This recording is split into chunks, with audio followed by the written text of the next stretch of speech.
Oprah Winfrey once said, "You get in life what you have the courage to ask for." Issa Rae once said, "I experience doubt every day. I've just learned to push through it." And my favorite, Michelle Obama once said, "I still have a little imposter syndrome. It doesn't go away, that feeling that you shouldn't take me seriously. What do I know?" I'm saying all this to say this. Fear and doubt will always exist. It doesn't matter how successful you become. It doesn't matter how many accomplishments and accolades you have. It doesn't matter how much money you make. Fear and doubt is here to stay. You're going to see it in your dreams. You're going to see it in your nightmares. You're going to see it at your 9 to 5. You're going to see it in your everyday life. It's going to come up. And here's the thing.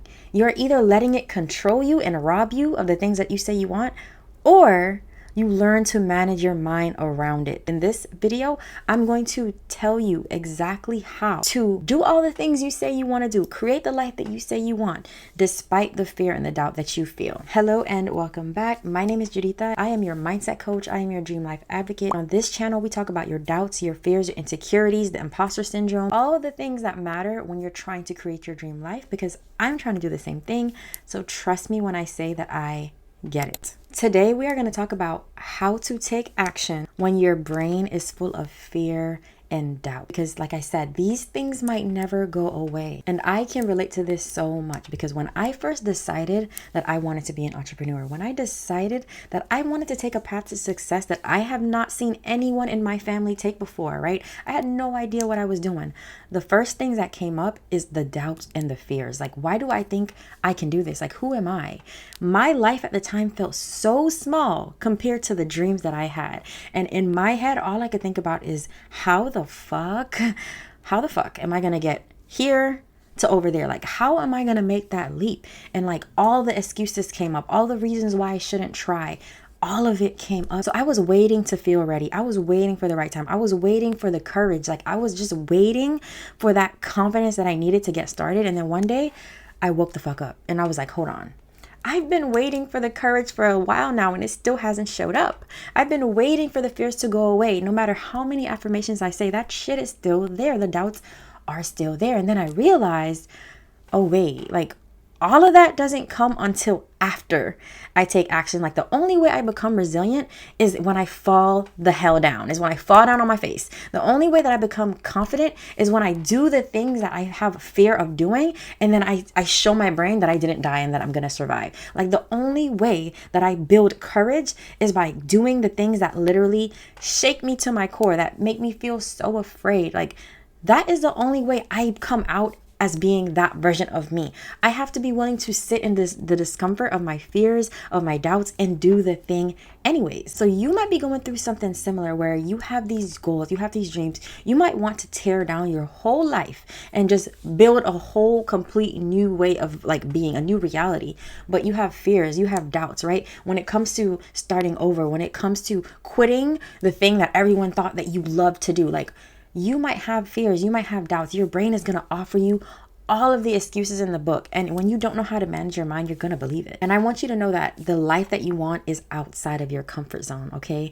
The courage that you're waiting for, you don't get that until you step out of your comfort zone. The fearlessness, the confidence, all of the things that you want, you're here. Like, this is your comfort bubble. And this is everything that you want. I'm going to break it down into 3 simple steps. Stay for the third one because that is the most important one, okay? And my goal here is to keep it simple and doable. The first step is to name what you are afraid of. I personally like to play this game with my brain where when I say I want to do something and my brain starts to offer me all the fears, all the doubts. And I'll give you a really good example. When I first started being consistent on social media, my brain offered me, like when I would edit my videos, my brain would offer me like, who's going to listen to this? Like, what am I even saying? Do I know what I'm doing? Like, look how cringy it is. I hated listening to my own voice. I hated staring at the same thing over and over. You know, when you're like looking at a picture and the more you look at it is the uglier it gets. Like, and that will happen to me and it still happens to me sometimes. That is like all the fears and the doubts that my brain would bring up when I'm simply just trying to create my dream life. Like, my brain was not working with me. And here's what I had to do. I had to name the fear. So I would literally talk to myself. I would talk to my brain. I would say, okay, what's the worst that can happen if I post this video? And then I would literally just name all the worst things. No one will relate. No one will understand. Somebody might judge me. Somebody might have something to say. They might leave a negative comment. Somebody might disagree with me. And I'm like, okay, so if those things were to happen, what would I do? And I'm like, okay, I would, if somebody leaves a negative comment, I would just comment back and try to understand their perspective. If someone judges me or has an opinion, I won't know about it anyways because it's in their head. If no one understands me, then okay, no one understands me. I'll learn a better way to explain the things that I want to explain. What I was doing there was I was basically just breaking it down to my brain, because our fears, they feel so real until you look at them and then you're like, hold on, this is what I'm afraid of. I'm afraid of someone having an opinion about me. I'm afraid of someone thinking I'm cringe. Like, that's not going to make or break me. Like, that's not going to kill me. But to your brain, all the things that you know would make you successful, right? The things that you know that if you did them, they would make you successful. Those things are scary to your brain. And your brain is equating that to you being attacked by a tiger pretty much. It's like, hold on, we are not safe when we put ourselves out there. We are not safe when we put our content out there and we are leaving it up to people to judge and decide if they like it or not. So I had to get to the point where I literally would entertain that thought and I would tell my brain, you will not die. Like, it doesn't matter how many opinions or disagreements come up against you. You will not die. So that's what I want you to do with your fears and doubts. Look at them, name them, give them a face, and let yourself entertain them. Like, what is the worst that can happen? And then entertain, if the worst that could happen did happen, what will I do? How will I react? Okay, will I die or can I survive this?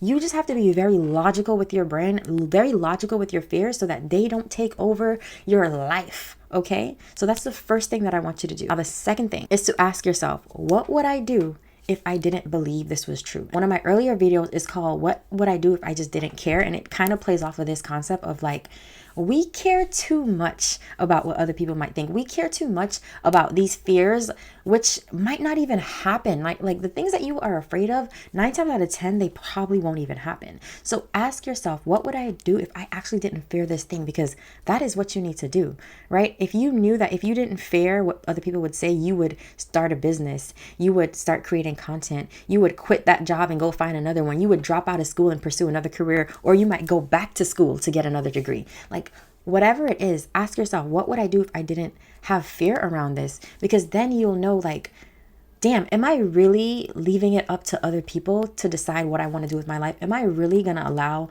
the discomfort of an emotion to stop me from creating what could be the best thing ever for me, for my family, for the people that I love, for myself? Like, am I really going to allow this fear to stop me?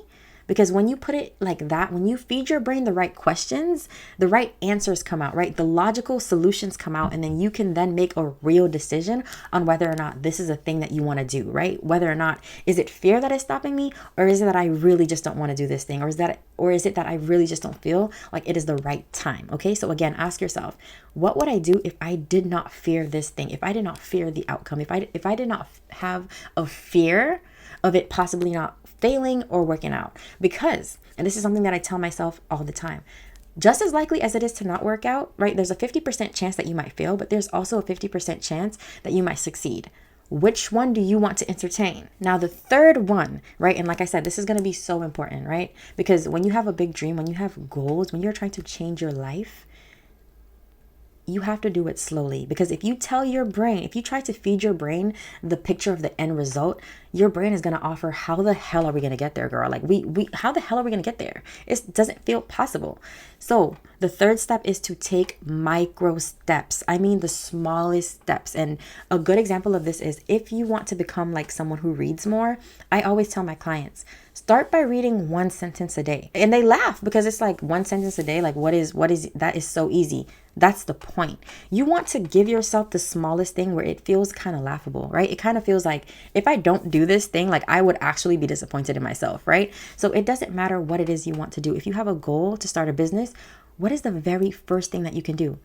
Ask ChatGPT if you do not know where to start, okay? But ask yourself, what is the smallest thing I can do to make this change? What is the smallest thing I can do to make this dream a reality? Start small, guys. Do not skip over this. It sounds stupid, but the reason why you want to start small is because you want to establish the habit, right? You want to feed yourself proof that you won't die. You want to give your brain evidence that if I simply try, even if I feel the fear, it will not turn out as bad as I thought. So start small. Do the smallest thing. When I became a coach, For me, those small steps looked like, okay, what can I do? I can learn more about what it takes to be a coach, right? I can learn more about what it takes to create content. I can invest in these books. I can invest in these podcasts. Like I did the smallest things, because when I thought about my dream life and I thought about me traveling the world, being a motivational speaker, like that felt so much bigger than where I was, right? Because at the time I'm just sitting at my house. I don't have any clients. I barely have a business because I just came up with the idea.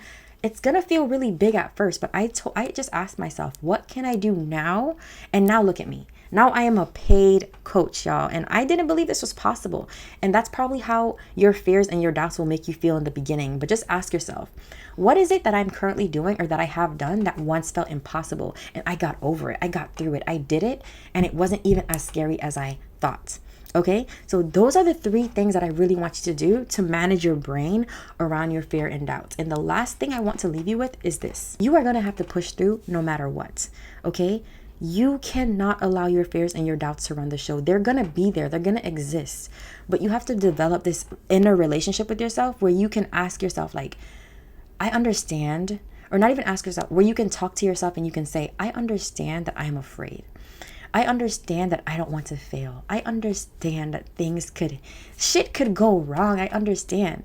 But I also have this dream and I believe in it so much. I believe that I wouldn't be given this dream if I didn't have the ability to make it a reality. And regardless of how I feel, I'm going to take the steps anyways. Regardless of how cringy I feel, I'm going to post the content. Regardless of how much people I'm afraid of disappointing, I'm going to start this new career. I'm going to go back to school. I'm going to set these boundaries. Whatever it is, like wherever you are in your life with whatever it is you want to do, know that the fear and doubt might not go away. So it's not an option for you to wait. That's not an option for you anymore. Stop waiting and tell yourself, I have to do the thing despite how I feel. My fears and my doubts can come with me, but they cannot drive.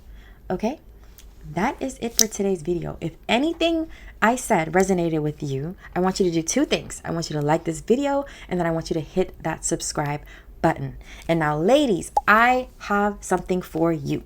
I'm creating a program called Rewire. And what this is going to look like, it's going to be a monthly membership. It's going to be a community. There will be a course, and there will be weekly coaching with me, of course. So every week we are going to face your fears. We are going to look at your limitations. We're going to look at all the reasons why you think you can. And then we're going to come up with a plan to make sure that you are taking steps to create your dream life. So if this is something you are interested, I'm going to leave the link with the waitlist. All you need to do is put in your email and your name, and I will alert you as soon as it launches. And when you're on my waitlist, you are going to get an exclusive look at the course. You are going to get an exclusive look at the community before anyone else does.